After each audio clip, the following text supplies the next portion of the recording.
people. I mean, what I loved about it in a way that I've never seen before. So vulnerable. You care so much for the witch. So that's important. And that reality and that being able to touch that was important for me too. And so to do that in a blue room or a green room, you know, I don't think we would have found our world. You know, it's interesting. Movies are so fragile because while folks line up, and I hope you take this opportunity. As a follow-up to that, Rob, maybe you could speak a bit about some of the specific conversations you had with some of the other collaborators in designing this world. I was so struck by the environment that you place us in.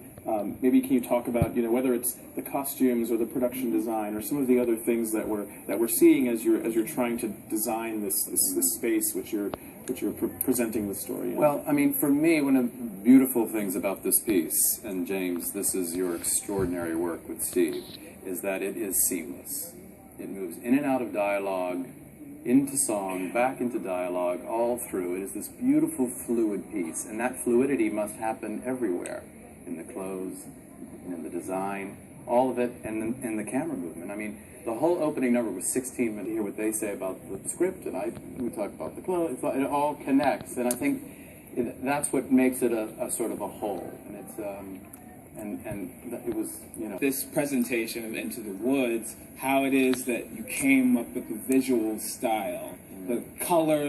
There's a lot of blue, a lot of gold, like in the advertisement that we've seen already, and how that particular look came to be what you decided to go forward. You know, listen, I feel the best idea in the room wins for me, big time. And so, you know, when Meryl says, I really would love to see the witch when she transforms as a sort of a blue enchantress, a blue fairy of some kind. I mean, that was her image of the character that was perfection. But that doesn't solve her issue with her daughter, you know, even though she's changed and she's beautiful. And I loved hearing that. It was so original, but most important, it comes from her. That's her painting, too. And Johnny Depp wanted to play the wolf like a Tex Avery cartoon from the 40s. With the zoot suit and the fedora. That inspires him. That's how he sees the wolf. And so I try and work from what people feel, you know, and what they like. And you know, of course, I'll, you know, adjust and change, but I like that collaboration. I think it's important. All right, one more from New York before we go to the West Coast. Hey, I just want to say I love musicals. I love moving musicals. Thank you for still making them. When we were standing online waiting to come in, I love this show. I think it's kind of a perfect musical. And I was like, God, I hope they don't mess it up. You did not. It's beautiful. It's fantastic. I think you've improved on it. My question is, some of the people in this town seemed American. Some of them seemed English. And what was the thought process behind that? Was there a definite thought process? Or 100%. Okay. For me, it was the juxtaposition of all these fairy tales, so I wanted that. I love that everybody was sort of from different worlds, because that colliding, that collision is what the piece is all about. So that was all very intentional. Excellent. Great job. I can't wait to see it again. That's cool. All right, well, we do have... Think about going home at night with the makeup on, in the supermarket or something like that, you know, to see if you can get a reaction. What makeup, darling?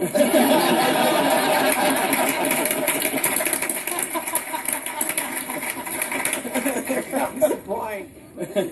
Oh, man. Oh, it's so nice to hear. They like it out there, too.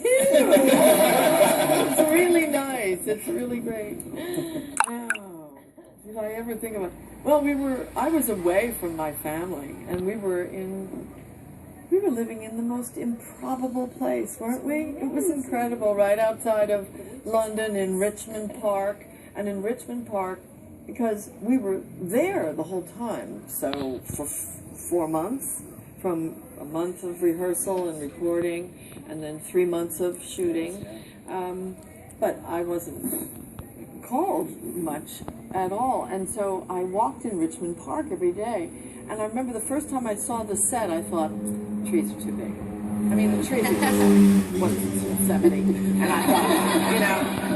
And then I walked in Richmond Park, and some of the oldest trees in Europe live in Richmond Park, which was kept by Henry VIII as a hunting ground, and the progeny of the deer that he ate are still there, you know, and roaming around wild. It's just the most extraordinary place, and the trees have trunks this big. Oak trees. They are magnificent. And some of them were in the forest, in was it Windsor Forest? Windsor Great Park. Where little boy, where Jack climbs the tree. Yes. Fantastic. So that helped get you in the mood, you know. Yes. And stay in the world. Yes.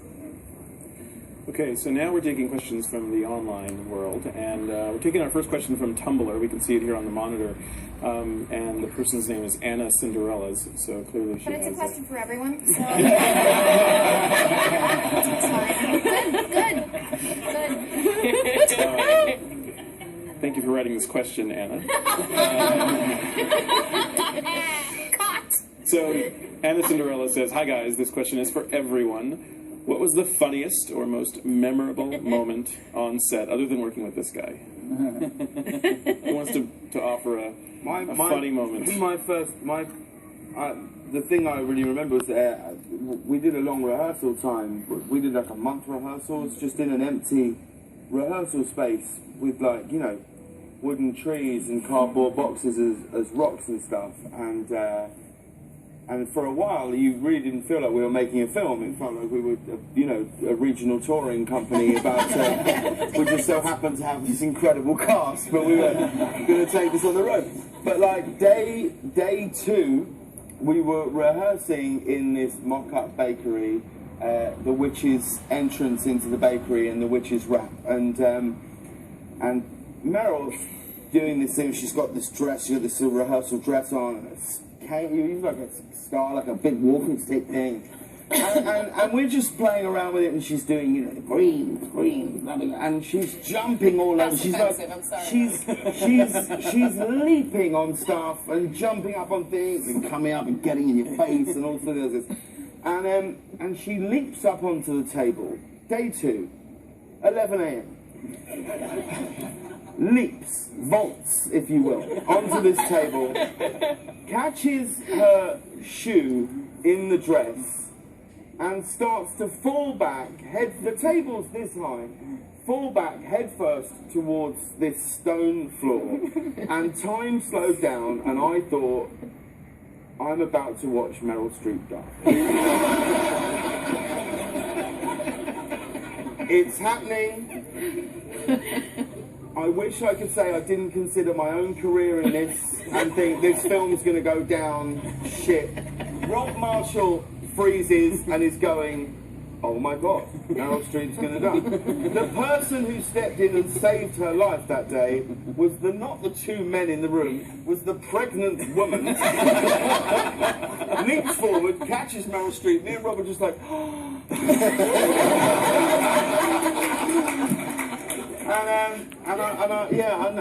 I never forgot it really. And every day I would look and think, is she gonna really keep going with it at this level? And she really did. Yeah. We're glad you made it. We're running out of time, I think, but there's one person who's missing from this stage, but he won't be missing for long because he sent a note. Yes, Steve Sondheim sent a note.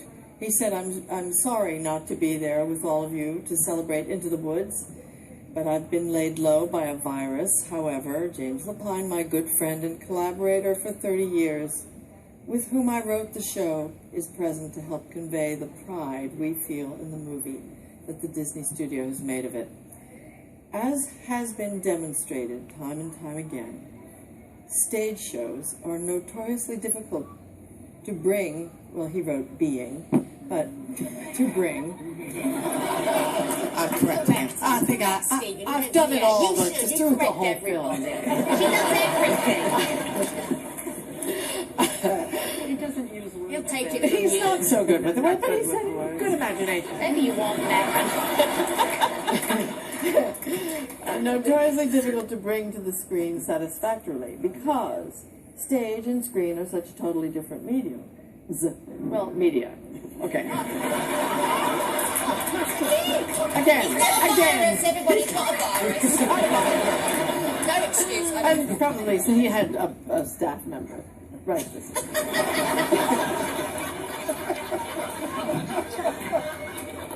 The Disney film of Into the Woods is a happy exception, partly because so many of the cast come from the stage, this is true, and understand the differences between the two mediums again, and partly because Rob Marshall, the director, is an accomplished and imaginative practitioner of both.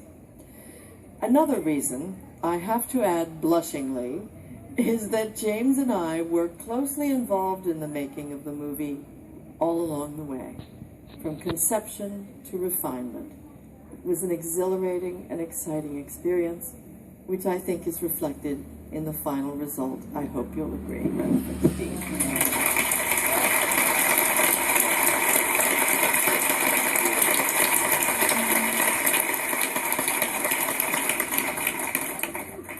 I'm going to take my cue from the man in my ear and find out if we have time for more questions or if we're going to wrap it up. Just tell me what to do. Okay. Well, I want to thank Burbank. I want to thank those watching online at home. Apologies for his language a couple of times during the evening. Really? There was just one moment. There was one moment where you... What did I say? It was just an S-bomb, wasn't it? I think it was fine. It was fine. It's America. Oh, who gives This a is shit? America.